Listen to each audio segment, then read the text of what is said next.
Welcome back to For the Love of Men podcast. My name's Courtney Shand, and I'm hosting with my dear friend Brianna. The intention of the show is to bring together men and women to create healthy, polarized relationship dynamics by learning how to honor each other's natural, masculine, and feminine energetic core. The episode today is a Q&A. We are live on TikTok. We have been talking about dating profiles, dating apps, all things dating. Brief intro to Bri. Hi. Hi. My work in the world is helping really driven, ambitious women grow their businesses, their soul-led companies, and come into their empowered feminine energy and attract in healthy, empowered masculine men to co-create juicy, healthy, polarized, emotionally connected, juicy, tension-based romantic relationships. So my background is sex, love, and intimacy. My degree is in psychology. I've done lots of mentorship, as has Courtney, with feminine energy teachers. This is my work in the world. Courtney's is similar but different. Tell the people. Yes, I am a trauma-informed dietitian and relationship mentor. I really specialize in helping women feel safe and secure in their body, open their heart, because they feel stable within themselves and able to interpret what they're needing so that they can get more of those needs met, both physically and in interpersonal relationships. My specialty is really around the relationships that we have that support our growth. So good. Yes. All right, so for those of you guys that are on TikTok, we have some questions building up and we are so excited to dive into these. Yes. Bri, what do we have? Well, the last one was, what do women look for in a guy's dating profile? Such a great question. Yeah. So I think we briefly touched on it in the last episode, but just to get back on track with it, one thing that, if you want to listen to a full built-out episode about that, it's in the early teens, I believe, is what makes a masculine. Brief intermission. Resuming. What makes a masculine partner's profile attractive. Anyways, when you can be really clear in what you are bringing to the table and what you are wanting in the connection, not from the person, but in the connection. When you're describing the connection that you're wanting, that's what you want to be answering the questions for. You want to be putting pictures that describe you and how you show up as a partner, you and how you show up in your life, the things that bring you the most into yourself. That's what I always explain to women, is that we want to take photos of you in your body. When are you feeling happy? When are you feeling the most yourself? That's when we want to take the picture. That's what's going to be energetically communicating to the right people. And I know you know, men, and let me know if you have experienced this. What Bri was saying of the photo of her laughing, the reason it's so magnetic is because she was just being authentically herself, which means that the people who are attracted to that feel that pull. And it's not going to be the same pull as one of her business photos or one of her, studio headshots. It's going to be a very different feel. She's beautiful in all of them, but she's not radiating the same energy that she would be wanting to attract a partner. And I had a double chin in that video the whole time. Not to say that would make someone unattractive or anything, but like, my chin was back. I mean, she was really back there. I was laughing hard. Case in point, it's not about what the thing looks like. It really is the energy that's coming through. And women feel that. I will say also, what the women I work with tend to look for are really thoughtfully answered questions. Yes. There's no like, I would take you to dinner, period. Like, how can you make that real for her? How would you actually bring your personality to the date? Are you going to set the time and plan? Are you going to take her to your favorite sushi spot over in this side of town? What does that look like for you? So she can feel into, what would it be like to be with this person, right? And answer, like Courtney's saying, what you're truly interested in and what really lights you up, because that's going to cast the net for women who are aligned. But give thoughtfulness to your answers. Nothing... From my clients, what I have heard is nothing makes them, swipe away. I don't remember if it's left or right, but basically say no, more than half-assed answers that are just like, Tuesday, yes, no, funny jokes. It's like, okay, who are you? Where are you? I don't know anything about you. And we're trying to build a relationship. Yeah. I need to know who you are. It's great that you like The Office. We may talk about that on date one, but that's not the place to put it on the dating profile. And it's so general. Way too general. It's so general. Like, what is it about The Office that's funny to you? That's what I would ask you. Thank you. Such and such Pam's sense of dry humor. That's more specific. I would say, oh my God, I love dry humor. I also watch New Girl. Have you ever seen it? That's a better conversation starter than I love The Office. Yeah. You know? Yeah. More detail. Brilliant. Yeah. All right. This is a good question. If a woman asks a man to marry her, is that acceptable? I know it's an opinion piece, but... Wow. I honestly think that has more to do with your, how much you have looked into your own expectations of gender roles. I don't think that it's I do think it is just a personal preference. Well said.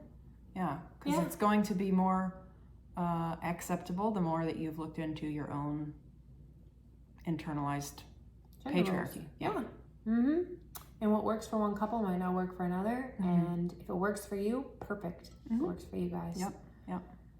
This is a great question. What does my wife want from me the moment I walk in the door home from work? What a good question. Oh my gosh. Yes. Not real points. Not real points. If you don't know, the first viral video Courtney and I had, I made a reference to points, but it was common language between Courtney and I. And people took it so literally, why are you keeping points during dating? And we both felt like this. You're missing it. Anyway, all right, what does she want? So this is a caveat, is because when you walk in the door from work, you probably do need some transition time to transition from work to home person. And I know you know what I mean. So do that.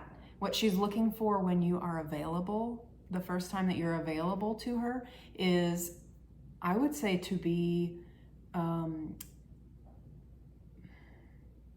was going to say received, but in a, embraced, to be connected. She wants to feel reconnected, if you can think of it that way, whether that is an embrace, whether it's emotional, sharing about your day.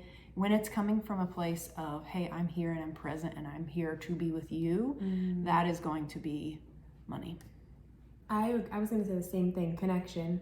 That's what she's looking for, to feel you again. So as much as you can, even if it's 2 minutes of breathe into your body, make real eye contact with her in whatever way you guys embrace or normally touch, do that. Let her feel your presence. Ask about her day, share something about yours. That's going to reestablish, oh, we're together again. And also make her feel like, oh, my masculine partner's here again. I can just take off the side for a while. Yes. That being said, also let her transition to having you back home. Sometimes there's I think the friction of when we walk in the door is because we don't realize that our partner's not in the energetic space that we want them to be. And finding that match is all about knowing A, where you are, and B, what the signs are that you're looking for to let you know that she is open to conversation. If she's busy doing tasks, I would want my partner to see that and step in and join me. That would feel really connective to me. If I'm sitting on the couch, already rested and just open and available, then I want to know, hey, emotionally connect with me. How are you doing? How was your day? Great. Let's talk. But if she's busy with the kids and doing dinner and you come in now give me your presents, it'll feel like a burden. So it's attunement, really, is the best way to describe it. Yes. Yeah. Yes, it's not just one thing. Or maybe it is one thing, it's attunement. But it is being able to read the room. That's a skill for sure. Somebody said, I'm so happy to see your content again. I've missed you guys caring and delivery and caring. Aww. So cute. Thank you. We're podcasting from Nashville. Oh, forkity fork. I lost my place. Just looking for another question here. Scrolling back up. Some of these are just not okay. Oh, here's one. Why is it okay for a man to have a crazy work schedule, but they're not okay if it's vice versa?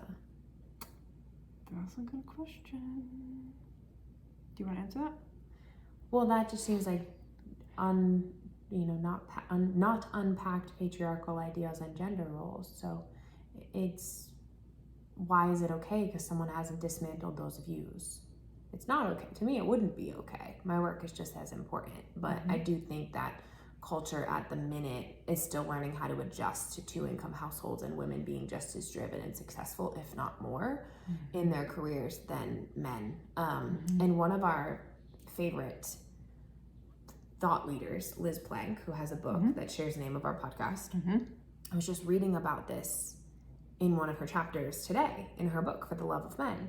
And she was saying that this movement of feminism has empowered women to pursue so much more in their careers.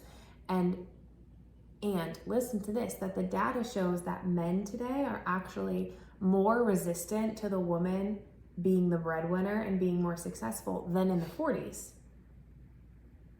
Wow. Because we've empowered all these women to do this, but we've not told men, now here's how your role might shift, because women are bringing in the same income and women aren't seeking the same things in a partnership now, right? You don't need a man to own a home anymore. You don't need a man to financially support you, but we do need men just in other ways. Yes. I need my partner. I'm not even afraid to say that, not because I can't survive without him, but because he's such an additive to my life, my heart, like my fun, my presence in life. Oh my gosh, like if I don't have it, I just feel like, where's my best friend? Where's my lover? Like, where is this person? There are parts of my life force energy that need him because of how much he makes me feel blossomed, and radiant. And I mean that so sincerely, but do I need him for financial reasons? No, I own my own home, my car, all these things, but I need him in my life in a way bigger and more important way. So yeah, anyway, her data was showing that like men don't know where they fall in this. And I think the next wave is going to be, which it already is, right? Because Fair Play has shown us that. Yep. That we need to teach men how to be in the household and how partnership is looking quite different now. Yes. Yeah. Yeah, and there is a big learning curve there of what does this mean. And I think maybe Brandon asked about are men still needed? And the answer is resounding yes. Heck yes. Like, I hope my testimony just described it to you. Yeah, that was like perfect timing for you answering that. But it is different than what you have been taught that looks like. And the more that you are able to and willing to invest time in understanding what that looks like, the easier it's going to feel for you to step into naturally what you are meant to bring. Your essence is meant to bring, and it's not what you have been taught and maybe molded yourself into providing. Your provision is so much deeper and more grounding on a collective level than you realize. It's just unlocking that is, I think, the learning curve there has been steep. And that's where I think a lot of men feel a little bit displaced or a little bit underutilized, because they need to tap into this whole integrated part of themselves that is so necessary. Clean up, everybody clean up. If you're watching us on YouTube, we are doing a little bit of boundary setting. Don't mind us. We are here for respectful conversations, but not for disrespect. So somebody asked, so he's your emotional partner but not your financial partner. Just to clarify, he is my financial partner. I was just telling Courtney before the show, we talk a lot about money and our financial goals and all these things, and we're partners in that. Nobody is like over the other one, but it's different where if you compare what marriage would have looked like and why someone would marry in the 1950s is very different than right now. So it's not that I need a partner to own my home, pay off my car, provide for myself. It's I'm choosing my partner out of 100% desire and not need. And I saw I wish I knew their name. It was a TikTok, and he said, I predict that it's gonna be a flex in the next 20 or 30 years for men to have a committed partner who is a happy wife, because women no longer choose men out of need. It is pure desire. And if she's choosing you to be like her king and her rock, that's because you are an incredibly high quality man and you are the biggest additive to her life, because she doesn't need in fact, single women are rated the happiest group of people in the country. So if she's choosing to be with you, it's because you are an incredible man and an incredible partner. And it will be like I've done my work. Look at the queen that I have, because their standards are so high. It gives me chills. Gosh, we're here for that. What a good part 2. Yeah. Man, part 2 has... Let me look at some more questions here. I keep getting stuck. Someone had asked a really great question around how do I unpack my patriarchal views? And I think that would be beautiful. So this was a follow-up. He said, please help. How do I get my wife to get attunement with my inner patriarchy? Is that an ironic question? Sometimes they go over my head. I think it is. But the first one was good. He said, how do I look at my internalized patriarchy? What does that even mean? Wow. It's a lot to unpack. Yes. So patriarchy, just simply, the best definition that I have heard for it was actually by Terry Real. He says that when we are basing things on patriarchy, which the Latin root of that is the masculine line being the dominant one, is that we are going to be prioritizing and celebrating traits that are in line with that, which means that we are dividing a whole person in half and only celebrating half. And if we do that on a collective level, that creates a mental stress that is often internalized as shame. Does that make sense? I'm saying that. The parts of us that we do not feel celebrated for, which happen to be more of the feminine spectrum of things, now take us from being whole, complete humans to half celebrated and half shadowy. I'm hiding this part, or I feel deep shame about it, which means we can only ever connect halfway with another human being. We're coming to the table as halves instead of wholes. What we're advocating for when we look at our internalized patriarchy is the parts of us over here that have been relegated to the shameful shadow parts of our mind, our psyche, that we aren't bringing to the table authentically, is usually going to be coming out sideways. First of all, and causing relationship dysfunction. But B is going to mean that our emotional needs are not ever being fully met. So when we're talking about internalized patriarchy and unpacking that, it is looking at the parts of yourself that you feel deep shame to have and how you're projecting that onto other people on a bigger scale. Is there anything you would add to that? I love everything you said. I would just say it a little differently. That's all. Feel free. It would be similar. I would have you look at your views of women and be really conscious of that, and maybe ask some of the women in your life, if you're serious about changing it, to hold you accountable. Like, say to them, hey, I'm realizing I have some internalized patriarchal views, and I actually want your feedback if I say something that feels misogynistic or makes you feel reduced or not seen, or like I don't understand women's plight, and can you educate me? And I would say, I understand that it's not your job to educate me. I'm not putting this emotional labor on you. I'm gonna read my own books about this. Do that, please. Because you don't want to put that labor on women to educate you about how men have been oppressing women. That's like making the responsibility of the oppression of women on women, which isn't fair because they didn't choose it, especially when you look at other dynamics like socioeconomic status and race and all these other factors that are at play. But ask them for that feedback, and they might say, you know what, I do have something to say. And prepare yourself to not be defensive. Let it breathe. If she is going to give you feedback on that and say, hey, when you say XYZ, makes me feel dehumanized, right? Be with the part of you that wants to be like, but I don't see it that way, and this and that. Get curious instead of that judgmental if you're really asking for it. But there are a lot of great creators who unpack this in depth, and Courtney and I always nod to it in our content. We have a lot of episodes about this, the history of oppression and how it does affect relationships right now, and particularly feminine and masculine energy, and why women are feeling so guarded and resentful. So you could binge our content too, and that will help you by osmosis unpack a lot. I'll just quickly block him. Yep, I just don't have time for that. Yep. See ya. All right. Okay. Were there any other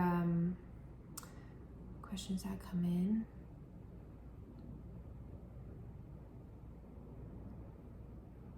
I already read those. That's just a funny question. It's not real. Okay. Somebody wrote, they were quoting what I said. I love everything you said. I just would have said it in other words that aren't the ones you said. That's true. Basically, yep. But I think that's what Courtney and I are so good at, is we do say the same thing but in different ways, and then it lands differently. That is funny. That's okay. hilarious. We were talking about that before the show started, how when we say things to each other, it's things that we may already know intellectually, but when we hear it from our friend, from another voice, another vantage point, it just lands differently. So I just feel like I need to. yeah, thank you. Thank you. I agree. Okay. All right. It is And what it the is. next one too. See ya. Which one? This one. Oh. Mm-hmm. Okay. All right. We are here for a few more minutes. If you have questions about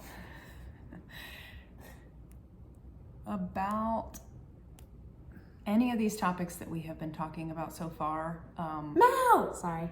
My friend Mel just popped on our live. I just always want her to feel like I know she's here.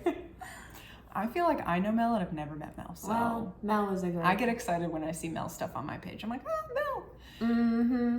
You know, sidebar, squirrel brain, but this is my job. Remember when you said to me early on when we were just like building our friendship, you said, I was talking about a girl I was friends with at the time who was not Mel, and I was feeling kind of dropped, and Courtney said to me, well, that makes sense, because to have a friend, you have to be a friend. And I've never forgotten that. And Mel is the kind of friend that you want. It's similar to Courtney, like the kind of friend that you pray for, truly. So anyway, shout out to both of you. She's a you friend. Yeah, she's a high quality human being and friend, truly. She's I love crying. you. See you in 2 weeks. She's feeling so moved. Okay. Any other last minute questions we've got going on?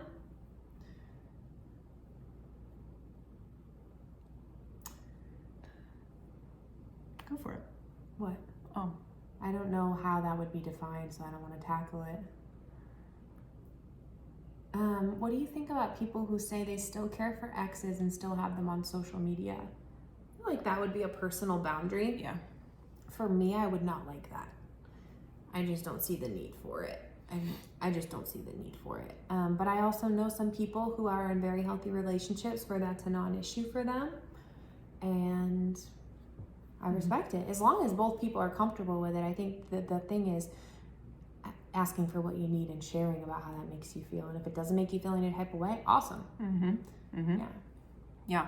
I've actually seen that work well, where when you think about your boundaries in like concentric circles of closeness, how close people are allowed to get. People get kicked out a level and they can hang there, and that's the boundary. And I've seen really empowered men do that well, and it doesn't feel like a threat. I think that is the difference of just the felt experience. So it's not like a hard line. It's a explore it for yourself and feel into what you would need in order to feel the safest. And part of that may be I need to be able to tell you when the line has been crossed. Totally. Yeah. You may not know yet, and that's okay. Feel free to put in any last minute questions that you have around feminine, masculine energy, dating, relationship. We won't say your full on name, we'll just say part of your name and share some things. Are either of you married, kids, degrees in psychology? So my degree is in psychology. I also have formal training in sex, love, and intimacy. And then we've both done a lot of formal training with feminine energy, mentors, and relationship work. Separately and together. We've had shared courses and we've done them together. Mm-hmm. So early warning signs to look out for as far as men/people with low emotional intelligence. 10 out of 10 question. Yeah. This is like Bri's soapbox. Go. I feel like you. I do have a little bit of a soapbox when it comes to emotional intelligence with men because I care so much about men feeling emotionally empowered because it affects the quality of their life and how much of life they really get to experience. And it is one of the biggest things that affects, I work primarily with women. That is their biggest complaint when they're dating or in a relationship, is that their partner's not meeting them emotionally. So this is not a judge or a shame toward men. I understand we're in a system that doesn't allow you to emotionally express as much, and I hope that you will continue to break out of that because you're a human being before anything else, and you have feelings and emotions, and they matter. Okay, now what are the early signs? I always say the go-to is look out for when you share how you're feeling about something, how that partner responds. Is he receptive? Does he validate your feelings? Is he dismissive? Particularly when you give him feedback about himself. Typically neutral things, they'll have, even people with lower emotional intelligence are going to be able to support you some of the time, but when it's about them, hey, this isn't really working, or I'd like to try this, do they get defensive, take it personal, attack back, right? And how are they when you set a boundary? Do they make you feel crazy? Do they push back on it? Do they tell you you're too much? Like all of that is going to show you that, okay, this person can't meet me in a healthy, mutually beneficial relationship right now. And then you get to make the choice of, you know, do I want to communicate to them? Do I want to communicate this to them and ask them for what I need? Or do I feel like I'm not willing to put in the effort to build up that skill set with that person? I don't think I have the capacity. And you're allowed to say that too. Mm-hmm. Yeah. What would you say, Court? I was going to say, what we always say about the matching of capacity is probably the biggest red flag. Mm-hmm. If you feel like you're either too much for someone or like they are not able to rise when you do give them feedback or share boundaries, that's going to be being able to tune into that feeling within yourself early on is going to be the skill that you want to focus on. So good. Mm-hmm. People said good points. Amen. How long have you been doing this? This will be our third year, 2024, right? Yeah. This is year 2 for us. Yeah. Yes. We've been at this for a while. Year 2024 will be so good. Yes.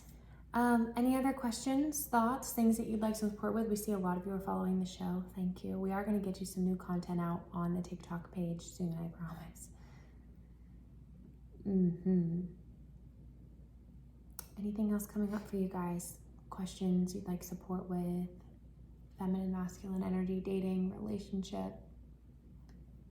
Probably like one or two more if anything comes up. Otherwise, we can wrap it up. If you're loving this, by the way, make sure you obviously follow the TikTok page. We're also on Spotify and Apple. This will be like our 70th episode or something.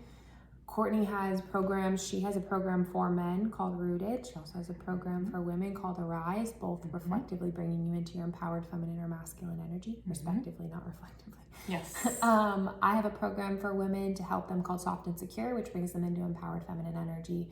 We both do one-to-one work, and together we have master classes that you will love. So what she needs emotionally and how to meet it is a great master class we did. What was the other one? How to get him to open up emotionally. Yes. And dealing with your own triggers in an empowered way. Yes. All 3 of those. 10 out of 10. It's about 3.5 hours of content. Yeah. And you can use code PARTNERS and you get 50% off. So you're getting all 3 of them for $150. It's amazing. You get it for life. Self-study. Highly recommend. Yeah. All right, we have another question. Cool. How do you deal with someone treating you poorly so you push away instead of ghosting you over a sustained period of time? Then if you bring it up, they gaslight you.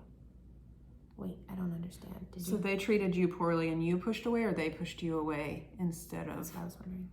them? So they push you away instead of ghosting you over a sustained period of time, and then if you bring it up, they gaslight you. I understand. Okay. He's saying, because he just added, like being mean until you lose interest. How do you deal with someone who's treating you poorly, so they push you away instead of ghosting you over a sustained period of time? And then if you bring it up, like, hey, you're treating me kind of poorly, they gaslight you. It's a lot for my brain to hold at once. Yeah.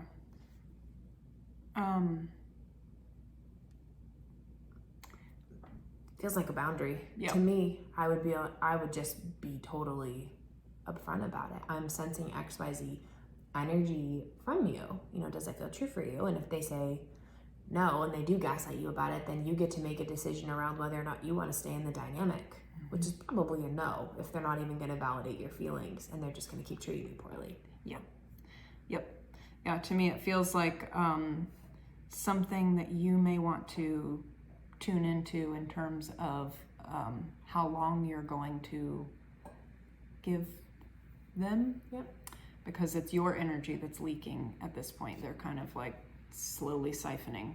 They get just enough to meet whatever need it is that they're meeting with that, and you're the one that's in the distress. So I always give that advice of you have to have a cutoff point for yourself of how long you're going to let that go.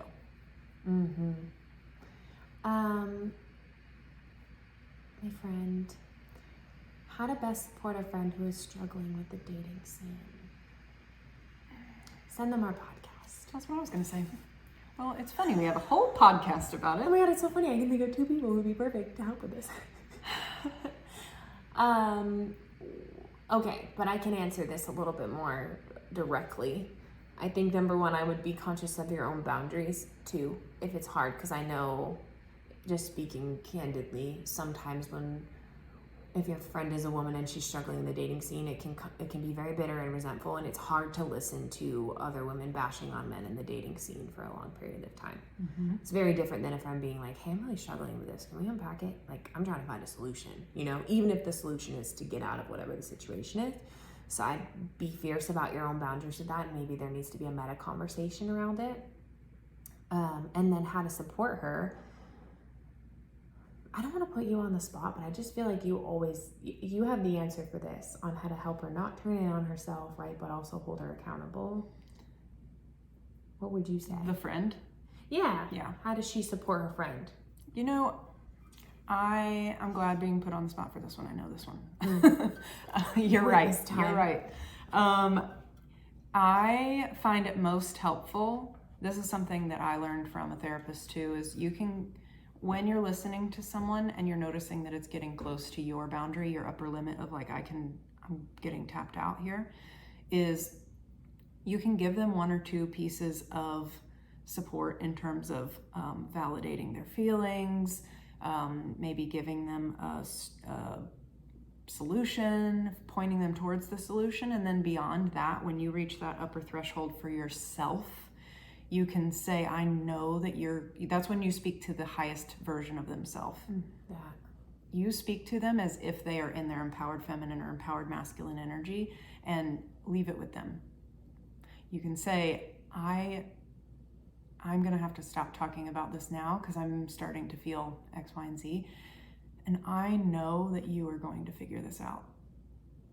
I am rooting for you. I am here for you. I trust that you are going to figure out the best route forward.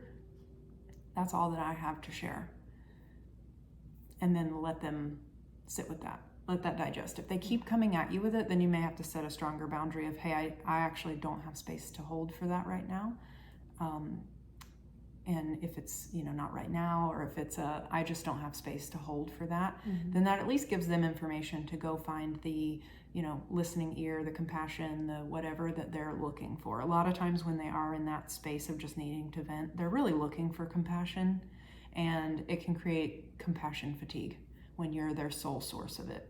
Especially when you can see the dysfunctional patterns, because you do learn that in your friends. Yes. When you can see what's happening, you can reflect that to them. I love, like a meta conversation about it, what you have learned and how you have grown through it. And then beyond that, that is their journey to walk. And you can keep encouraging them by speaking to the highest version of them. But until they are ready to absorb what you're saying and or are willing to go somewhere else to let that make sense. Because sometimes it does make sense, like we were saying. It makes sense when your friend says it. It makes sense when someone else says it. You have to hear it several different ways for it to really lock in. Once it does, trust that she is going to take the right action. And in the meantime, you can speak to that version of her that knows how and when to take the right action. So good. You want to do one more? How you I'm feeling? starting to feel a little weary, but yes, we can do this last one, and then I'm gonna have to tap out. So people were saying good advice and giving all kinds of claps, which Oh, is great. Thank you. What if I don't like or do physical intimacy in general? Will I be able to find a partner maybe? I think the answer to your question is yes, of course. And I would be really curious about what about physical intimacy feels, how it feels. Maybe it feels jarring, maybe it feels intense, maybe it feels scary, however you would describe it. And if something might have happened to make you feel that way, and then working with somebody safe and trusted, probably a professional who can help you unpack that in a way where they can really hold space for it. But if it, and usually that's sometimes what has happened. If that's not the case and you are someone who just identifies with not liking physical intimacy or touch, then I think you get to own that. And maybe it's better to have a partner who, sorry about the noise, where it's less focused on chemistry and romance, and maybe it's more about companionship and becoming best friends and experiencing intimacy in other ways. But I would encourage you to look at the former a bit deeper first. Yeah, well said. Well said. Okay. Well, this person has asked thoughtful questions. Should we do theirs? Yeah. Okay. Go ahead. Do you think there's value in a woman therapist for myself over a male when going for relationships? When I'm going to therapy for help with relationships, I just signed back up for therapy. Do you have an opinion? Yeah, actually I do.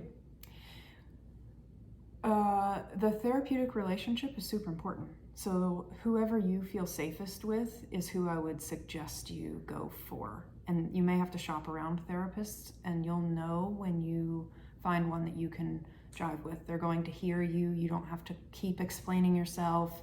They kind of like just get what you're saying. That's a huge green flag in your therapy journey. That being said, I don't think it's as important their gender as that they hear you, although it can be very healing to have a healthy version of a masculine or feminine reflection. Depending on your particular trauma, whether you have more wounds to your feminine energy, sometimes it can be really therapeutic to be held in a masculine energy, and that can be done by a female therapist. That's not saying that she can't do that, but to be contained feels really safe. Or sometimes when you feel like you need help breaking through some of those containments and strictures that you've had for years, it can be really empowering to be with someone who is more able to express and help you do kind of the stretching work. And so that would be maybe what I would be looking at for my therapy journey, is what I'm wanting from this dynamic. What do I need to heal? And you may find that as you get into it, as you find someone who hears you, but that alone, being heard and being understood, can heal so many wounds at a deep, deep level. And in that way, I don't think that it matters gender-wise, but it can be very healing. I've worked with masculine therapists, I've worked with feminine therapists, depending on which wound I'm actually kind of trying to actively heal at the time. It can be super helpful to have the thing that you didn't have before. To have a healthy version of it now heals lots of things. So I hope that helps. Yeah, yes, 100%. Yeah, some things are so tender that you have to go to the person that's safest, right? And that might be gender related. And because you feel safer with people who identify with that gender, right? Other times it's really nice to have someone with different life experience to help you understand. You know, if you're bumping up against not truly understanding your woman, or feeling like you're missing something when it comes to communication with women, it can be helpful to have a female therapist who can explain the perspective that your partner might be experiencing. But if the therapy is for you, choose who you feel comfortable with. But if you want to be challenged, that's a different intention. Yeah. Oh, well said. Yeah. All right, we gotta go. Yeah. We gotta go. It has been fun. And if you guys have any other questions, you can check us out. Turn on the notifications. We will go live again. So feel free to drop your questions next time. You can always message them to us in the DMs. We have a spot. I know on my website, there's a spot you can write in. And also on our website, on our podcast, there's a Q&A question bubble underneath the podcast episode on Spotify where you can put your questions in anonymously there, and we will talk those out on the show. Amen. And if you need support from either of us or desire support from either of us, if you're on the podcast, go in the show notes. All of our offers are always linked right there. Or you can go on our websites, CourtneyShan.com, BuildingBri.com will give you the info that you're looking for support. Mm-hmm. I have an application. I know you have an application. So, Yep. All right. We will see you in the next episode. Bye.